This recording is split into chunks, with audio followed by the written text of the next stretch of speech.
¿Os habéis preguntado alguna vez qué es el ser humano? Seguramente para algunas de vosotras o de vosotros esa pregunta sea una de esas que relegamos normalmente al ámbito de la filosofía, de toda la gente que es un poco rara y que se hace preguntas un poco profundas sobre cosas aparentemente poco importantes. Pero ¿qué me diríais si os dijera que en realidad, en vez de preguntarse por qué es el ser humano, podríamos preguntarnos de forma más específica, ¿qué soy yo como ser humano? De hecho, la pregunta, desde mi punto de vista, incluso está mal formulada, porque lo interesante no es tanto qué es el ser humano, como si fuera una especie de esencia abstracta, atemporal, algo que nos hace específicamente humanos, y quizá eso no tiene realmente interés. Pero si dijéramos cómo es el ser humano, es decir, por qué hacemos lo que hacemos cuando lo hacemos, quizá esto cambia, ¿verdad? Porque cada día tenemos que enfrentarnos cotidianamente tanto a lo que nosotros hacemos como a aquello que otros nos hacen a nosotros. Y es en esa confluencia, ¿no?, de lo que hacemos y lo que nos hacen, lo que genera felicidad, pero también dolor, lo que genera satisfacción, pero también angustia. Y ahí es donde normalmente, quizá, podamos entender que cobra más sentido el preguntarse cómo es el ser humano. De hecho, todos, o por lo menos eso es lo que yo creo, buscamos casi una respuesta clara y distinta, como diría Descartes, ¿no? ¿Os acordáis que Descartes hablaba de claridad y distinción con respecto a las ideas? Pero yo, al menos, que he intentado con honestidad y con libertad de espíritu, de pensamiento, preguntarme sobre esto desde al menos los 14 o los 15 años, no he encontrado una respuesta clara y distinta, es decir, no he encontrado una respuesta cartesiana. Y más bien he llegado a la conclusión de que ese modelo claro y distinto que nos dice cómo somos no existe, y sobre todo cómo somos cada uno específicamente de nosotros. Más bien he empezado a entender que quizá el cómo del ser humano es contradictorio y confuso. Igual que de la luz no se puede explicar la oscuridad, y desde la oscuridad no se puede explicar la luz, sino que ambas solo emergen desde el claroscuro, quizá el ser humano, en su contradictoria y confusa y difusa naturaleza, solo pueda tener algún tipo de comprensión desde la ambivalencia, ¿no?, desde esa contradicción que somos. ¿Por qué os hablo de todo esto? Bueno, pues porque vengo a presentaros el que es mi último libro, que se llama Antropología y Sociología, prolegómenos antropológicos para la teoría social, y precisamente hablo de estas cosas. El título es, bueno, muy académico, pero podría ser incluso más poético si lo hubiéramos llamado el abismo humano, porque lo que yo quiero intentar transmitir en este libro y ahora mismo con este pequeño vídeo es que somos un abismo, y para comprendernos a nosotros mismos y a los demás tenemos que tener ciertas cualidades, y esas cualidades implican, pues, digamos, tener honestidad intelectual, libertad de espíritu, ser abiertos para comprender posibilidades, ideas, creencias, valores, etcétera, de otras personas, y estar dispuestos, como siempre digo yo a veces en mis clases, estar dispuestos a vivir al borde del precipicio, del abismo de lo que somos, asomarnos y ver que somos un mar embravecido, un conjunto de tensiones, un conjunto de contradicciones, de preguntas, de dudas, deseos, de miedos, de esperanzas y de ilusiones, de todo eso, de luz y de oscuridad. Por ello, os invito a que entréis en mi cabeza y intentéis entender por qué, para mí, lo fundamental, el abismo antropológico humano viene resumido en el concepto de ambivalencia. Es decir, que el cómo es el ser humano, para mí tiene una respuesta muy genérica. No voy a dar recetas específicas, a mí me gusta más suscitar preguntas que respuestas. Y esa respuesta provisional y sencilla viene a decir simplemente que el ser humano es ambivalente, contradictorio, confuso y difuso. Voy a intentar explicar un poquito más despacio todas estas ideas ahora a lo largo de este pequeño vídeo.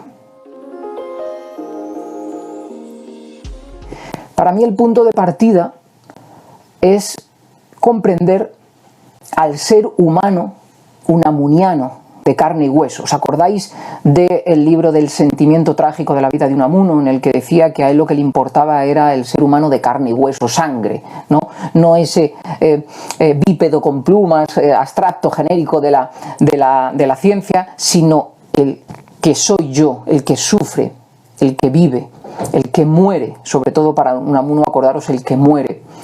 Bueno, pues para mí este es el punto de partida, es el ser humano real. Y este ser humano real, siempre que lo hemos intentado comprender, especialmente, pues por ejemplo, yo hablo en el libro sobre todo de dos ámbitos, ¿no?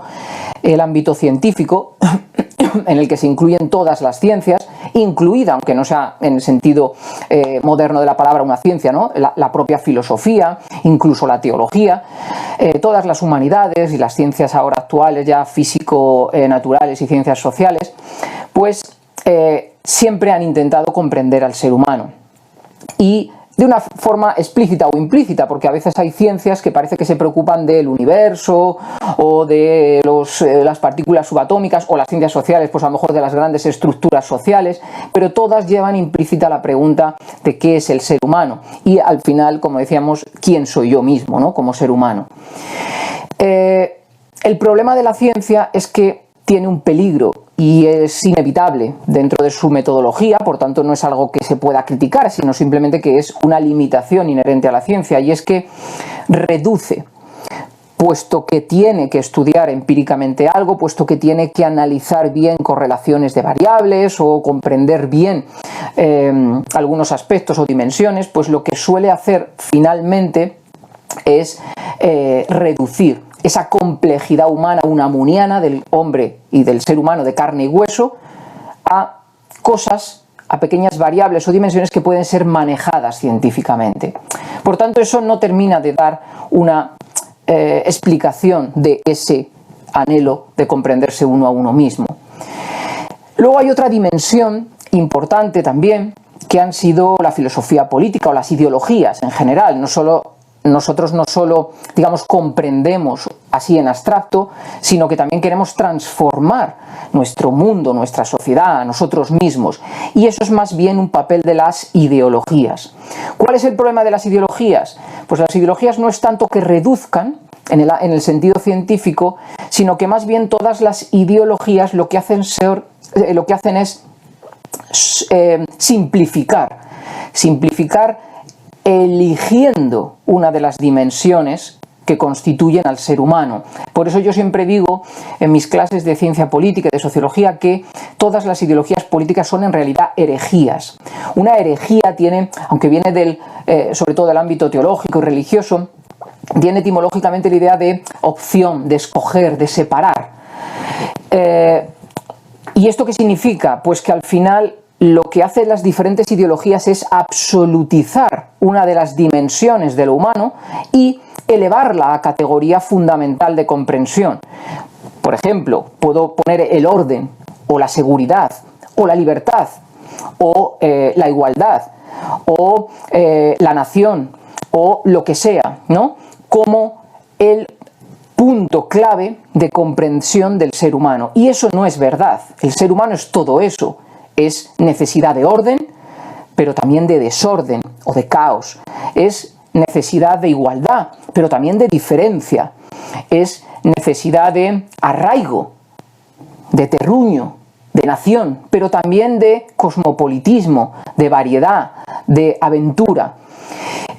Con esto quiero decir que las ideologías, aunque cumplen un papel como lo cumplen las ciencias, tienen también su propia limitación inherente, porque lo que hace la ideología es simplificar la realidad para tratar de transformarla. Lo que hacía la ciencia era reducir la realidad para tratar de comprenderla. La ideología hace algo parecido, pero con otro sentido. Simplifica, el mensaje ideológico es simplificador, absolutiza una de las dimensiones y desde ahí pretende hacer un cambio social. Por tanto, tampoco nos vale para comprender al ser humano.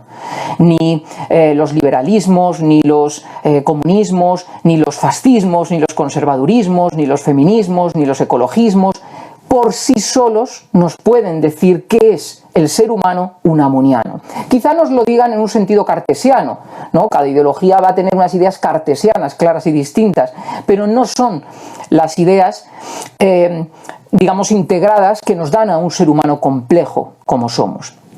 Por eso yo muchas veces en el libro hago en algún momento una alusión, en esta primera, digamos, introducción general, hago una alusión a que quizá en el arte sea donde se ha captado de manera más bonita, más preclara, más unamuniana a este ser humano real. En la literatura, en la pintura, en la escultura, incluso en el baile, en la danza, en la música, es donde se ve a ese ser humano real, no a la abstracción reducida de la ciencia, ni a la simplificación herética de la ideología, sino ese ser humano que somos. Cuando uno lee un libro, por ejemplo, que yo cito ahí de Dostoyevsky, por ejemplo, o ve una pintura de Velázquez, ve al ser humano en esa ambivalencia, en ese claroscuro, en lo luminoso y en lo tenebroso, en lo bueno y en lo malo, en lo que quiero y en lo que no quiero, en lo que anhelo y en lo que temo. Todo eso está digamos, o es inexistente en la ciencia y en la ideología. Por eso, digamos que yo, partiendo de esta idea del ser humano real, lo que pongo como clave fundamental la idea de plusvalía antropológica. La plusvalía antropológica para mí es ese exceso, ese más que es el ser humano real frente a los modelos reduccionistas de la ciencia y los modelos simplificadores de la ideología. Y ojo, que dejo muy bien claro en el libro que ni se desprecia la ciencia, porque yo me dedico a la ciencia, ni se desprecia la ideología, porque todos tenemos ideología, una ideología transformadora, ¿no? O conservadora, cada uno la que tenga, pero todos tenemos ideas ideológicas en ese sentido. Entonces no es despreciar, sino al contrario, tratar de asumir e integrar las diferentes ciencias y las diferentes ideologías para dar una imagen mucho más compleja de lo que somos.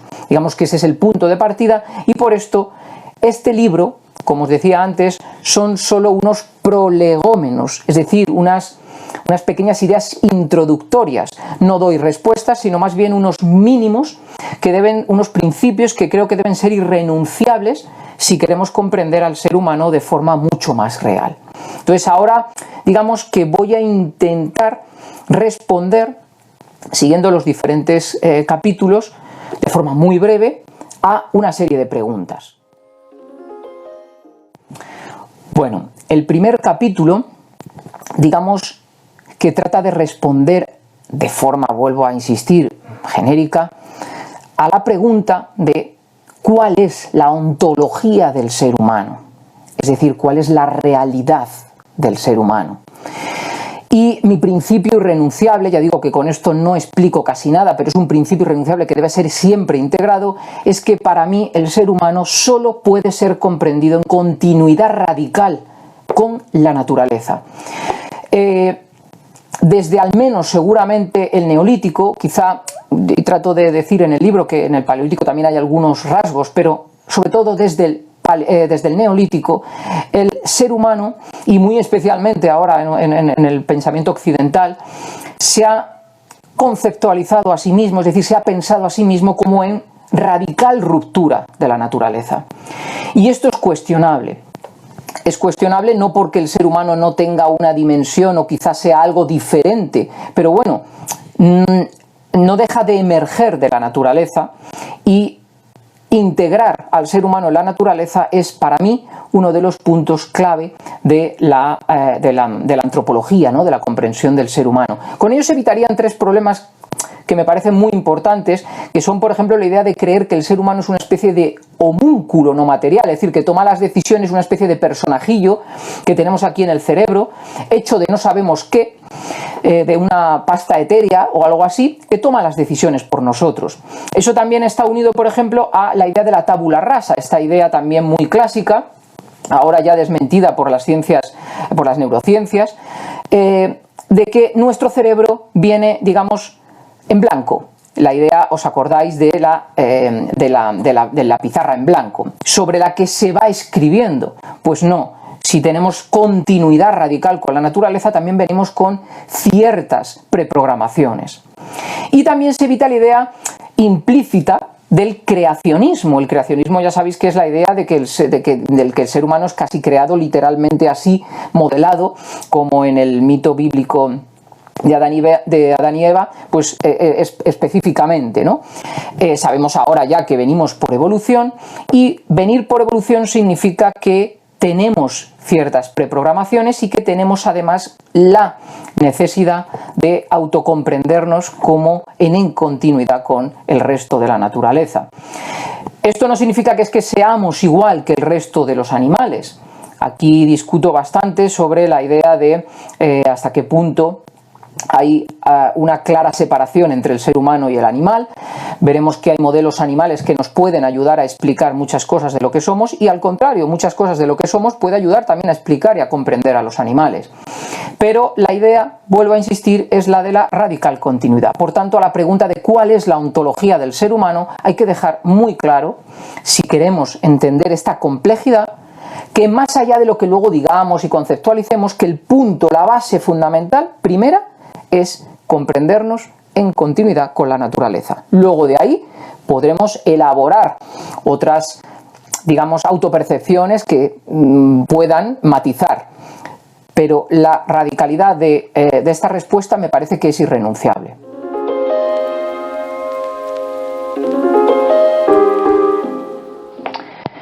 Por ello, la segunda pregunta sería: ¿cuáles son las causas que nos hacen comportarnos como lo hacemos, pensar como lo hacemos y ser como somos? Para mí, otro principio irrenunciable es integrar lo que yo llamo el triángulo etiológico. Es decir, las tres causas clásicas que a veces han sido, digamos, absolutizadas en las diferentes ciencias y que sin embargo deben ser integradas: la biología, la cultura y el ambiente. Las tres cosas no pueden ser, digamos, disociadas, y que la biología se ocupen los biólogos, la cultura los sociólogos, y del ambiente pues los historiadores o también los científicos sociales, etcétera. No. Una comprensión mucho más realista del ser humano tiene que entender que esas tres cosas están unidas. Somos lo que somos por nuestra biología, nuestra cultura y nuestro ambiente.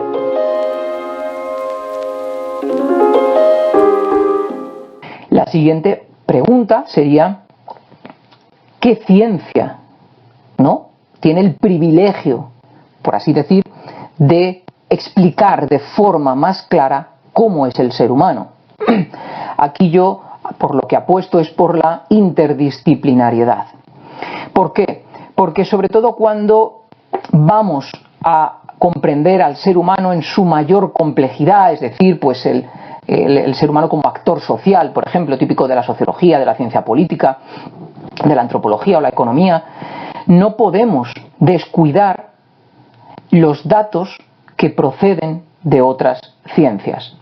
Por ello, para un sociólogo, por ejemplo, como es mi caso, no basta con integrar los datos sociológicos, porque eso me da una imagen, como decíamos antes, reduccionista, solo la dimensión sociológica del ser humano. Yo tengo que también integrar todo lo que la física, la química, la biología, la etología, las neurociencias, la psicología evolutiva, la arqueología, la historia, todo eso que nos da explicaciones tengo que integrarlo si quiero entender al ser humano. Por ello, en este capítulo más epistemológico, lo que doy pues son algunas pinceladas y bueno, hay dos cosas para mí muy importantes, que es rechazar el falso dilema etiológico, es decir, no se trata de o el ser humano es biología, o el ser humano es cultura, o el ser humano es ambiente, sino el ser humano es biología y cultura y ambiente. Por tanto, no hay que elegir, son las tres cosas y por tanto hay que integrar el conocimiento de las tres cosas. Luego, por otro lado, hay una cosa que a mí me preocupa mucho y que he hablado mucho de esto en mis clases, que es la disyuntiva entre lo que es y lo que debe ser, la idea de la falacia naturalista y la moralista. Para mí es muy importante como científico comprender al ser humano y como ser humano quiero comprenderme a mí mismo como soy, no en una especie de idealismo de cómo debería ser el ser humano. Eso se lo dejaremos a los filósofos políticos o a aquellas ideologías que pretenden decir cómo debe ser el ser humano. Pero yo quiero comprenderme como soy, no como me gustaría ser. Por eso, cuando hacemos ciencia, lo importante es describir al ser humano como es, nos guste o no nos guste. En el libro hablo a veces sobre esto y pongo ejemplos como por ejemplo el de la mentira, ¿no? A la gente no le gusta reconocer que somos mentirosos, pero yo especifico en el libro que sin mentira no existiría vida social. Por tanto, no es como me gustaría ser, sino que yo tengo que comprender que la mentira es constitutiva al ser humano, a la vida social, también a los animales. Mis gatitos mienten, porque para mentir no hace falta hablar. Esto es una cosa importantísima que discutiré en otra parte del libro. El disimular o el hacer determinados comportamientos que engañen, eso ya es mentir. Y la vida social requiere, por desgracia o no, no lo sé, pero requiere ese tipo de acción. Por tanto, no se trata, cuando comprendemos al ser humano, de pensar cómo debería ser, sino cómo es. Solo de esa forma puedo comprenderme a mí mismo y todo lo que ocurre a mi alrededor.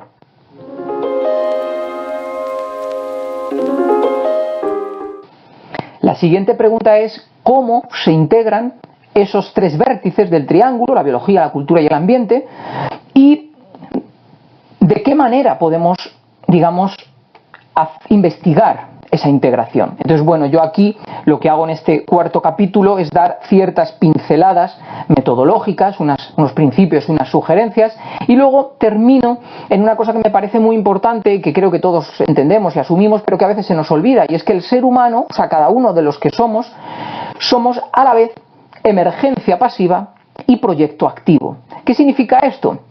Significa una cosa muy clara, que cuando nosotros nos analizamos nos damos cuenta de que controlamos algunas de nuestras variables. Es decir, nosotros podemos proyectar, podemos crear un proyecto de vida para nosotros, de lo que queremos hacer, de lo que haremos mañana, de qué quiero estudiar, de dónde quiero viajar, por así decir, ¿no?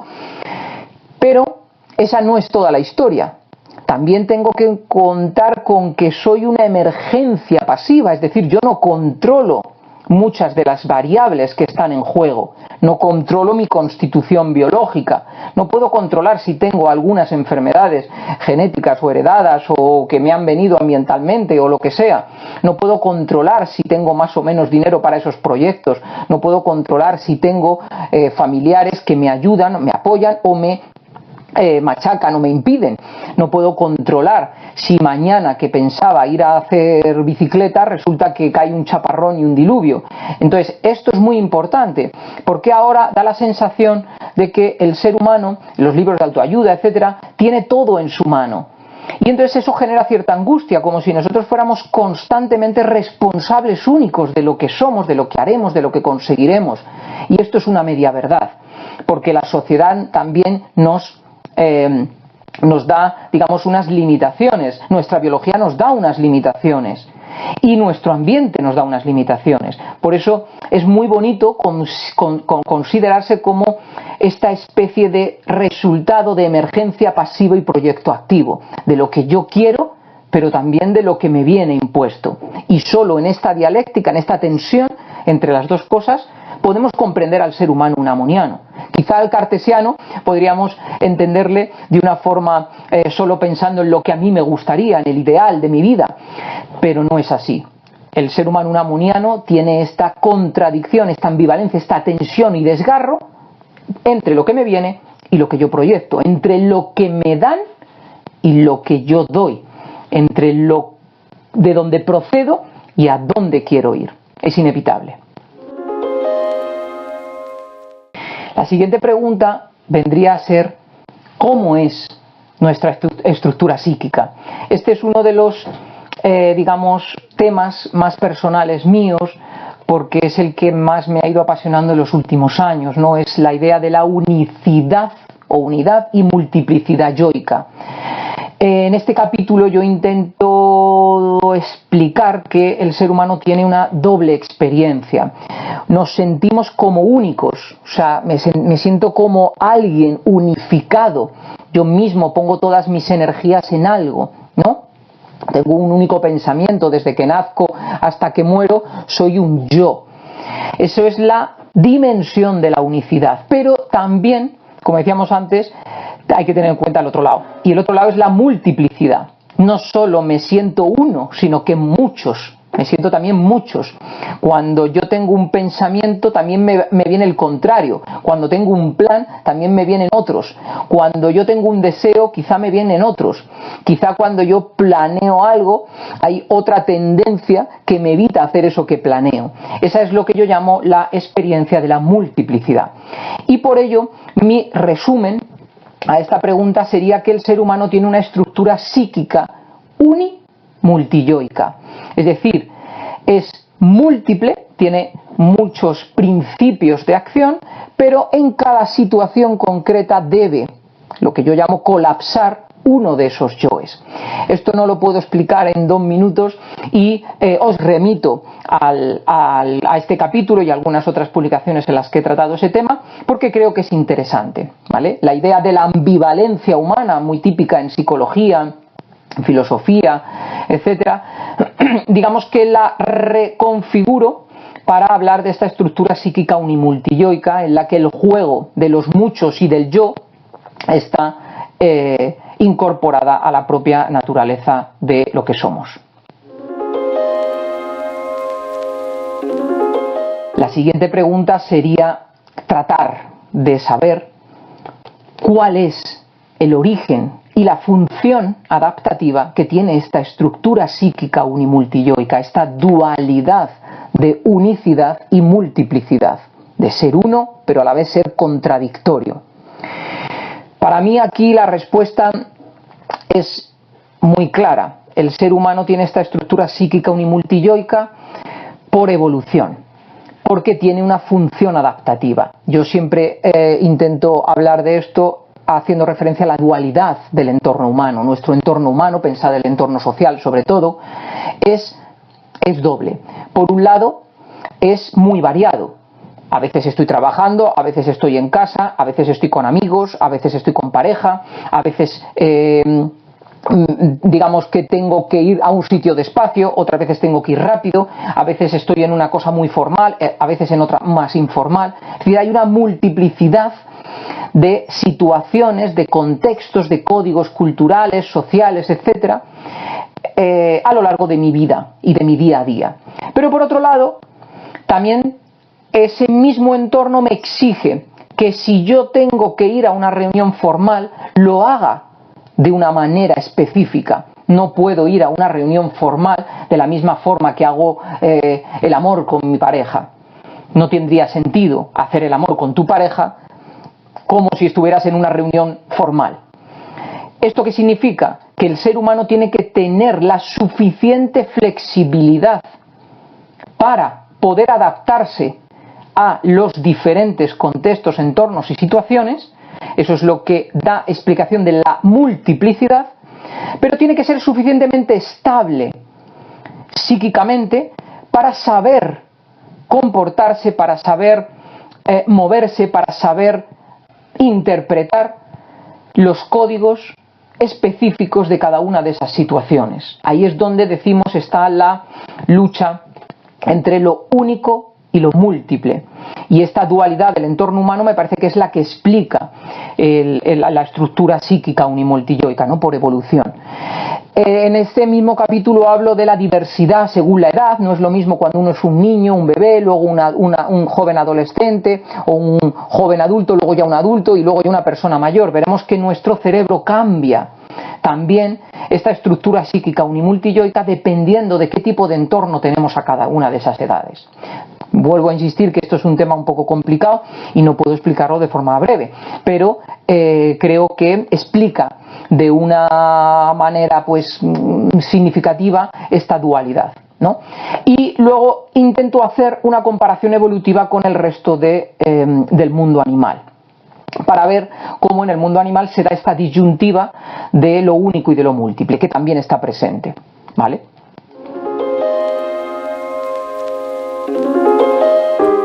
La siguiente pregunta sería ya un poco especificar quién soy yo, si existe un yo verdadero. Este capítulo es un poquito más filosófico. De hecho, yo tengo la sensación de que doy una respuesta muy simplificada para todo lo que implica la historia de este problema, pero como decía antes, está hoy en la idea de los prolegómenos, de unos principios irrenunciables. Entonces, simplemente aquí os quiero comentar que lo que pretendo es intentar repensar el problema de la mismidad. La mismidad es lo que decíamos antes, el ser yo, la idea de que soy yo, de que hay un yo verdadero.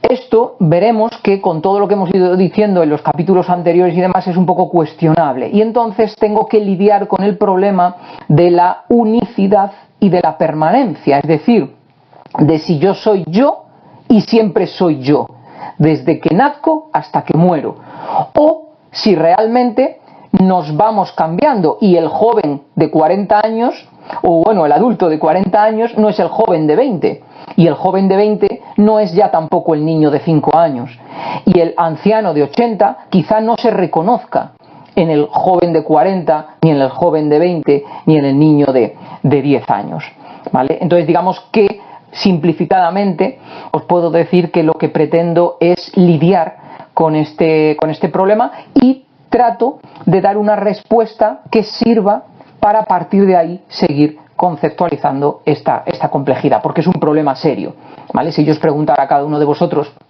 y de vosotras si creéis que sois el mismo, pues me diríais, alguno diría, sí, pero claro, realmente somos los mismos, porque además ya sabéis que nuestra materia corporal se va renovando, con lo cual casi ni corporalmente somos los mismos.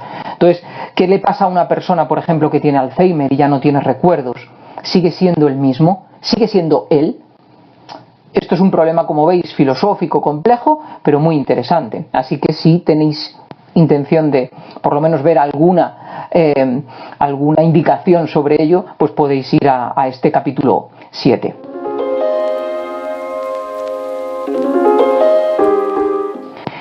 La siguiente pregunta sería, ¿cómo es el ser humano socialmente? Y aquí yo trato una cuestión que es muy importante en las ciencias sociales y específicamente en la sociología, y es el problema de la socialidad. Digamos que para mí la socialidad humana es ambivalente. Significa que siempre vamos a ser a la vez sociales e insociables, y que todos nuestros vínculos sociales van a ser a la vez fuertes y débiles. Nunca puede haber una sociedad completa, es decir, nunca puede haber una relación social perfecta, ni de tú a tú, ni de colectivos, ni a lo grande, ni como sociedad grande.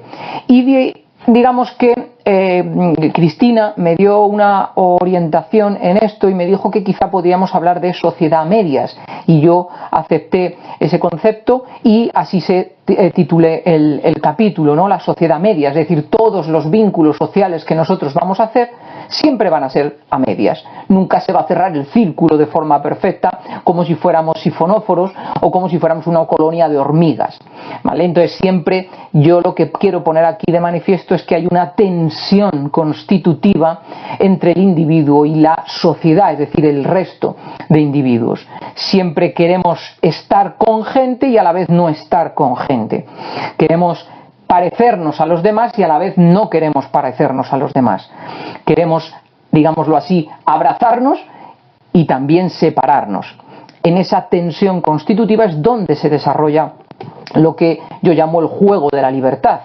La libertad no es más que esa tensión estratégica entre estar y no estar, ser social y no serlo, jugar hasta qué punto yo estoy dispuesto a sacrificar determinadas cosas en aras de los demás y hasta qué punto no estoy dispuesto a sacrificarlo. Este es el juego estratégico de la libertad.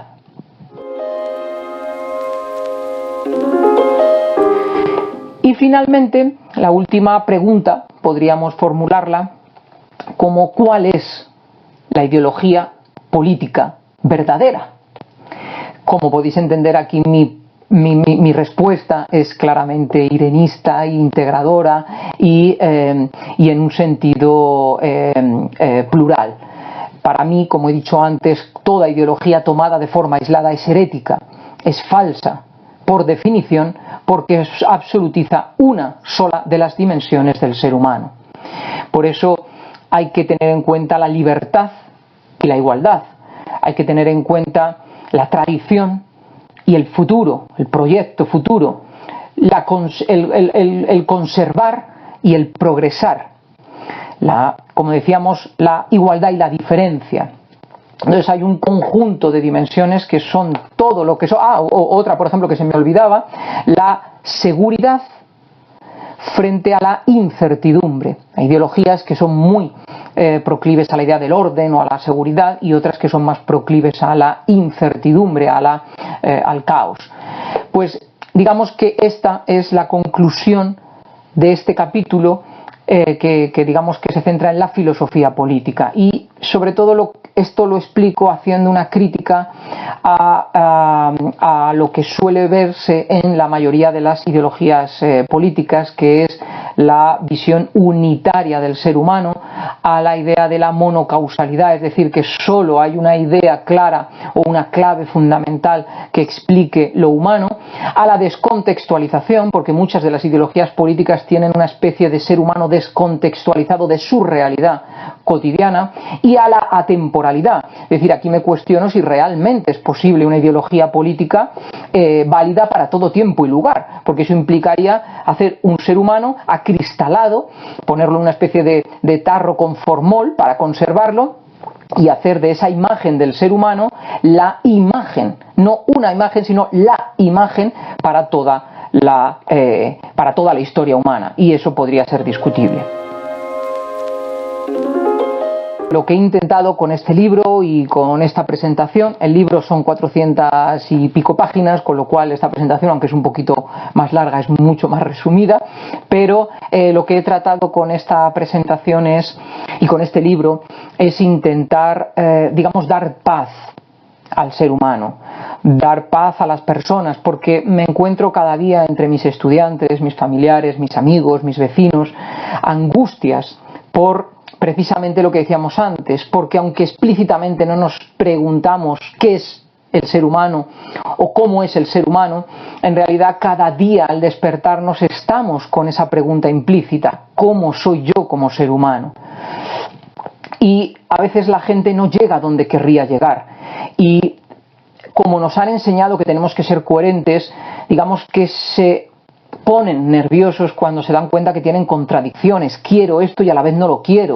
Sé que tengo que hacer deporte pero a la vez no me apetece. Me tengo que poner a dieta pero a la vez me encanta comer. Quiero a esta persona pero a veces que la odio. Todo esto es muy humano. Y como no lo integremos, como pretendamos, en vez de ser un ser humano unamuniano, ser un ser humano cartesiano, vamos a sufrir mucho.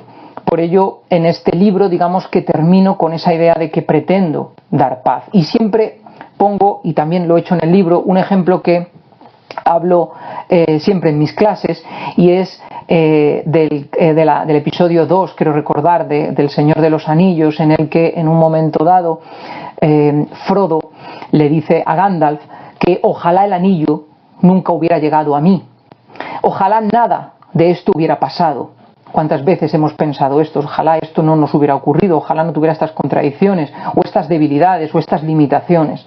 La respuesta de Gandalf no es una respuesta cartesiana, es una respuesta unamuniana. Y le dice, eso desean los que viven estos tiempos, pero no les toca a ellos decidir. Solo tú puedes decidir qué hacer con el tiempo que se te ha dado. Y decidir es una cuestión de claroscuros, ambivalente y unamuniana, porque así es el ser humano, así somos cada uno de nosotros.